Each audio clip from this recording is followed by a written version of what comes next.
मी Anjali ATM किचनमध्ये तुमचं स्वागत करते। मी आज भेंडीची रेसिपी शेअर करणार आहे आणि मी ज्या पद्धतीने भेंडीची भाजी बनवते ती रेसिपी मी आज तुमच्यासोबत शेअर करणार आहे। तुम्ही अशी भाजी कधी टेस्ट पण केली नसेल तर यानंतर तुम्ही भेंडीची भाजी माझ्या पद्धतीने एकदा बनवून बघा। त्यासाठी मी भेंड्या स्वच्छ धुवून घेतल्या आणि कोरड्या करून घेतलेल्या आहे आणि त्याला अशा 3 भागामध्ये त्याला डिवाइड केला आहे आणि भेंड्या आपल्याला इथे कोवळ्या वापरायच्या आहे। आता मी सर्व भेंड्या इथे व्यवस्थित चिरून घेतल्या आहे आणि इथे आपल्या भेंड्या आता तयार आहे। त्यानंतर आपण आता इथे एक मसाला बनवून घेऊ। त्यासाठी मिक्सरच्या पॉटला धने टाकायचे, जिरा लागेल, इथे बडीशेप घ्यायची आहे, मिरे लागतील आणि वाळलेल्या सुक्या मिरच्या घ्यायच्या आहे, आलं घ्यायचं आहे, कोथिंबीरच्या काड्या लागणार आहेत इथे आणि हिरवी मिरची लागणार आहे।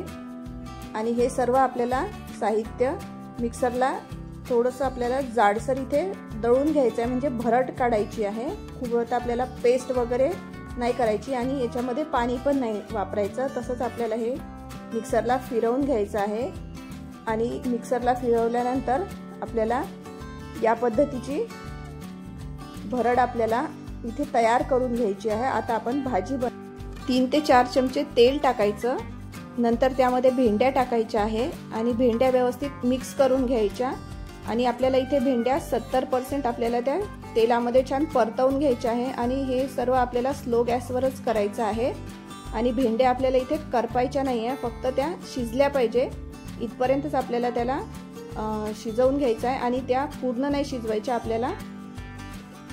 त्यानंतर आता आपण भेंड्या एका प्लेटमध्ये ट्रान्सफर करून घेऊ आणि त्याच पॅनमध्ये मी थोडंसं तेल टाकलेलं आहे आणि आपण जे मसाल्याची भरड काढून घेतली होती ती त्यामध्ये टाकून आपल्याला थोड्या वेळ ते तेलामध्ये परतवून घ्यायचं आहे। इथे तुम्हाला तेल थोडंसं कमी वाटत असेल पण नंतर आपण भाजी शिजवल्यावर त्या भाजीला तेल सुटतं, त्यामुळे इथे तेल परत टाकायची गरज नाही।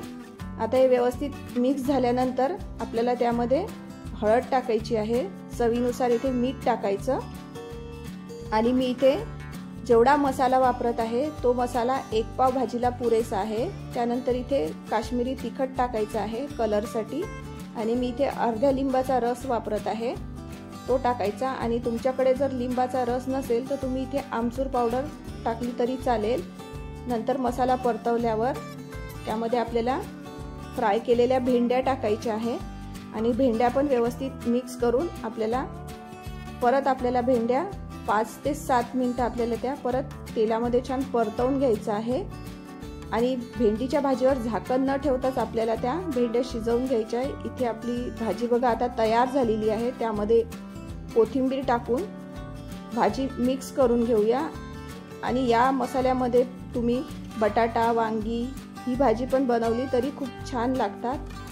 ह्या पण भाज्या तयार करू शकता आणि मी या भाजीमध्ये लसण किंवा कांदा नाही वापरला तर ही भाजी आपण देवाला नैवेद्यासाठी पण बनवू शकतो। आणि आता पुढे गणपती गौरी आहेत त्यासाठी ही भाजी एकदम परफेक्ट आहे। आता आपण भाजी सर्व करूया।